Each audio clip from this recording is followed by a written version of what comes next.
Chapter 1. The Cradle of the North, a story of courage and conquests.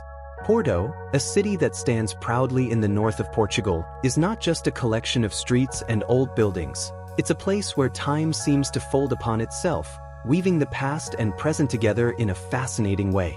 Its history begins long before modern records, tracing back to the Roman occupation when it was known as Porto City, a small but vital location along trade routes that, over time, would lend its name to the country we now know as Portugal.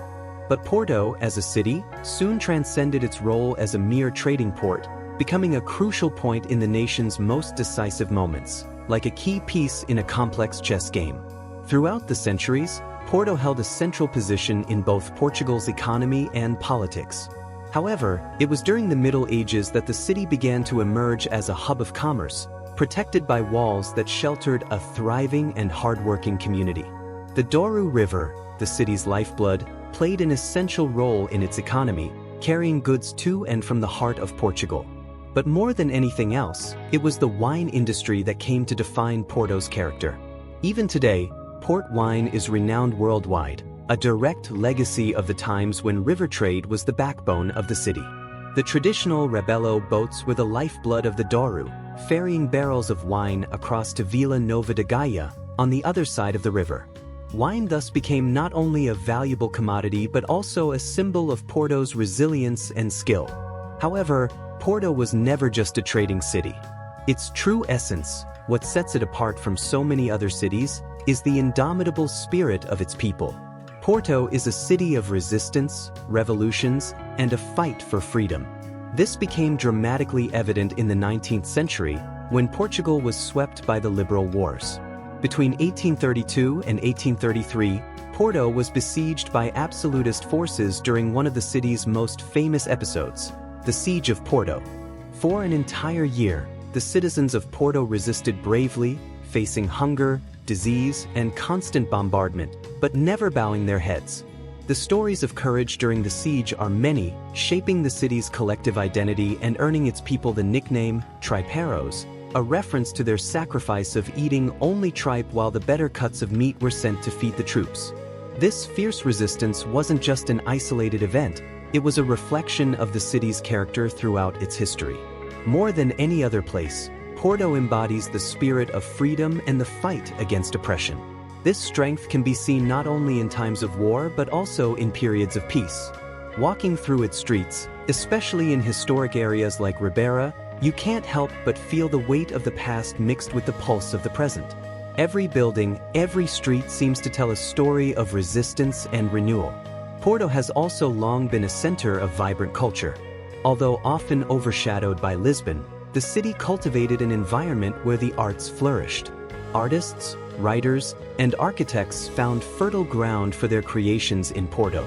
A notable example is the city's architecture, which uniquely combines the traditional with the modern.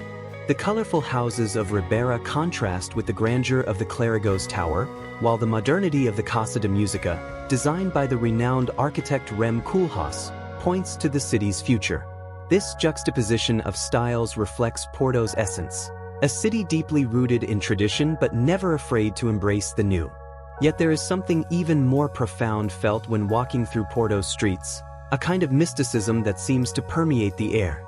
The Douro, always present on the horizon, acts almost as a dividing line between two worlds. On one side, historic Porto, robust and resilient. On the other, Vila Nova de Gaia, with its wine cellars that seem to hold centuries-old secrets. This mysticism is intensified by the unique architecture, the narrow cobblestone streets that seem carved out to protect ancient secrets, and the hills that offer breathtaking views over the river, as if the city is eternally standing guard, watching the flow of history. Porto's story is thus one of transformation, resistance, and courage. Over the centuries, the city faced challenges that would have brought others to their knees, but rather than fall, Porto adapted, grew, and thrived. Its importance in the national and international context is undeniable, and its contribution to Portuguese identity is immeasurable. Chapter 2. Culture and Traditions, the Heart and Soul of Porto. If the first chapter revealed Porto's courage and resilience, this chapter delves into the cultural heartbeat of this vibrant city. Beyond the walls that witnessed battles and sieges lies a Porto bursting with life, art, traditions, and a deeply rooted identity. What keeps Porto in constant motion, what warms the hearts of its people and visitors alike, is its cultural richness, a tapestry woven with music, flavors, festivals, and legends. One of the most important cultural highlights of Porto is undoubtedly the São João Festival. Celebrated every year on the night of June 23rd to 24th, this festival is an explosion of joy and color. The entire city transforms into one giant street party, with thousands of people pouring into the streets to celebrate the patron saint in a unique way. Plastic hammers, leeks, paper lanterns, and fireworks fill the night, creating an electric atmosphere. There's something magical about how this city, so marked by its history of resistance, wholeheartedly embraces the lightheartedness of a popular celebration where ancient traditions meet the present in vibrant fashion. Porto's cuisine is another essential piece of its identity.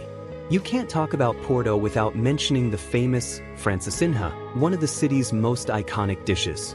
A combination of bread, steak, sausage, ham, and cheese, all smothered in a beer-based, spicy sauce. The francesinha is a celebration of robust flavors that reflect the strong personality of the Porto people. But it's not just the francesinha that draws food lovers to Porto. The city is also known for its wide variety of bacalhau, salted codfish, dishes, the savory rojos, and, of course, the traditional tripas à moda do Porto, a dish that dates back to the time of the Siege of Porto, when residents used every part of the animal to survive. In Porto, food is a way of telling the city's story through flavors, a story of sacrifice, adaptation, and creativity. Another key cultural symbol is port wine, renowned and celebrated around the world. More than just a drink, port wine is part of the city's soul, inseparable from its history. The wine cellars in Vila Nova de Gaia, where the wine ages in barrels, are a must-see for any visitor. The city's winemaking tradition is deeply tied to its cultural identity, as the production and export of wine were, for centuries, one of the main sources of wealth in the region. The narrow streets leading to the cellars are infused with the aroma of wine patiently aging, waiting to reveal its unique flavors. Each bottle of port wine tells a story, not only of the city that gives it its name but also of centuries of experience and dedication that make every sip a journey into the past. But Porto's culture extends far beyond its festivals and food. It's also a city where the arts thrive. Over the years, Porto has been the birthplace of great writers, musicians, and artists. A striking example is the Livraria Lello, often referred to as one of the most beautiful bookstores in the world. With its neo-Gothic architecture, the bookstore is not just a place to buy books but a true monument to literature. It's even said to have inspired J.K. Rowling when she lived in Porto and began developing the ideas for the Harry Potter books. Upon entering Lello, visitors are immediately transported into a fantasy world, where every architectural detail seems to whisper stories and adventures yet to be told. Speaking of architecture, Porto is a true open-air museum. From the imposing Clérigos Tower, which dominates the city's skyline, to the Baroque splendor of the Church of São Francisco, Porto is a perfect blend of old and new. The Clérigos Tower, designed by Italian architect Niccolò Nasoni, is one of the city's most iconic landmarks. Standing at 75 meters tall, the tower offers breathtaking views of Porto and the Douro River. Climbing its 240 steps is almost a rite of passage for first-time visitors, rewarded with a panoramic view that stretches from the narrow streets of Ribeira to the distant vineyards along the river. Still in the realm of the arts, Porto is home to important museums, such as the Serralves Museum of Contemporary Art, which houses works by internationally renowned artists and offers a space where contemporary and classic coexist in harmony. The Serralves Gardens are a true refuge of tranquility and natural beauty, providing a contrast to the hustle and bustle of the urban center. Beyond the visual arts, Porto has a rich musical tradition. The Casa de Música, designed by architect Rem Koolhaas, is a modern icon of the city and one of the most important music venues in Portugal. With a program ranging from classical to jazz and rock, the Casa de Música reflects Porto's cultural diversity and dynamism.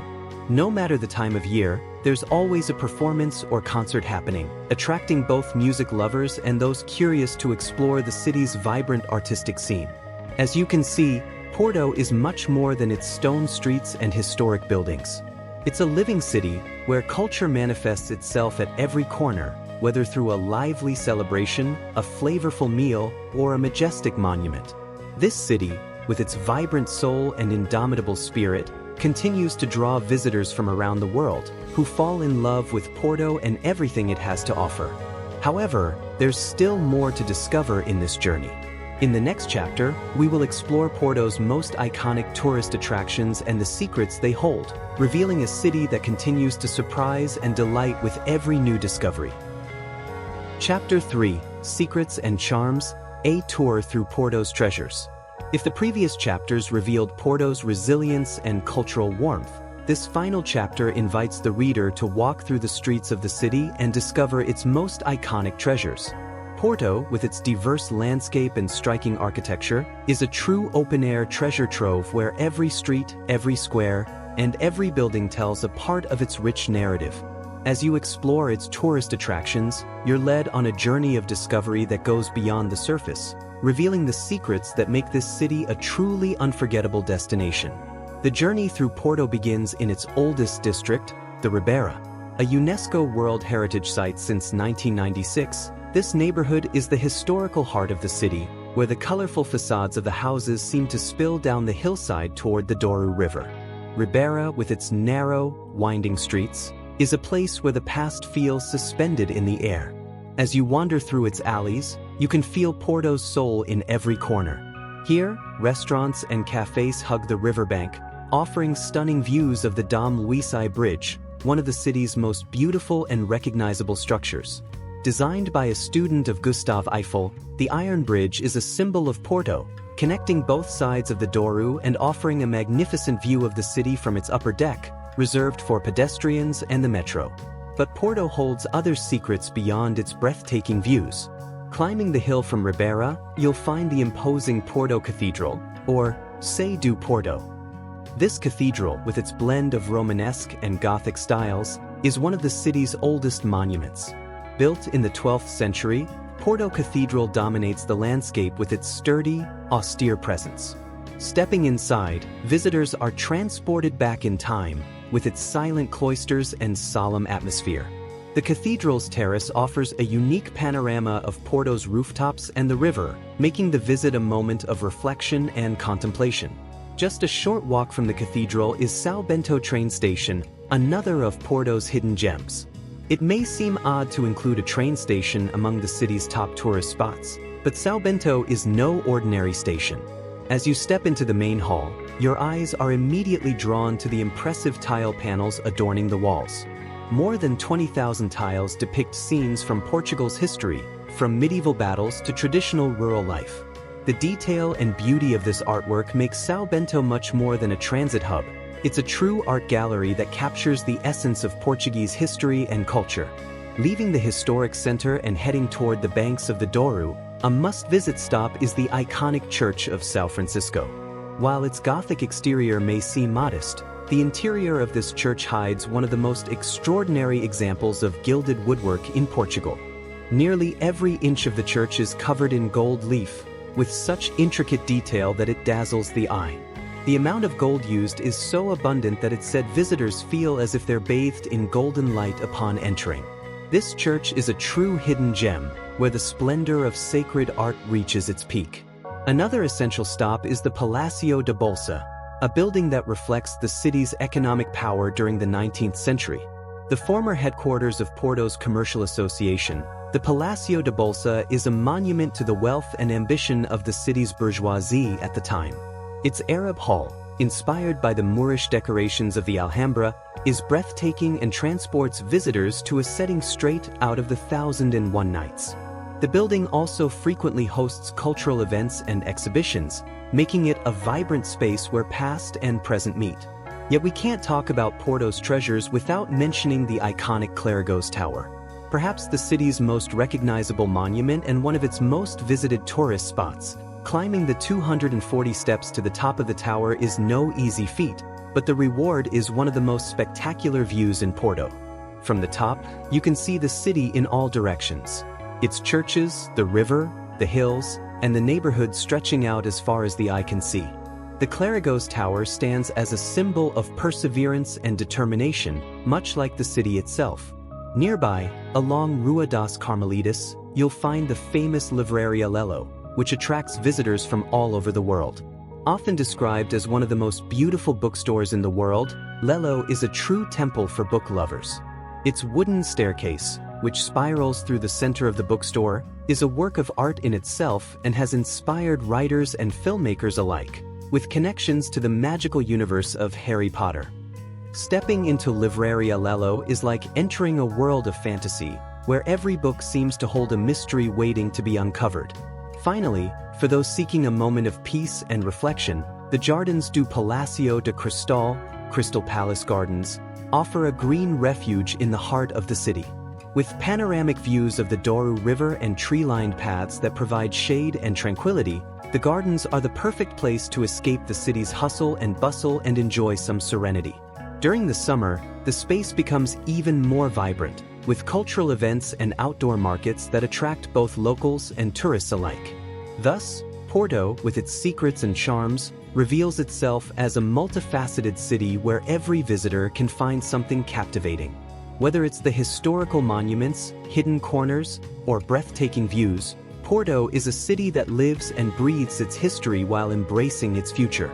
And as this journey through its treasures comes to an end, it's clear that Porto isn't just a destination to be visited, but an experience to be lived and, most of all, remembered. In the end, the true treasure of Porto is not just its monuments or its views, but the continuous sense of discovery the city offers to those who explore it.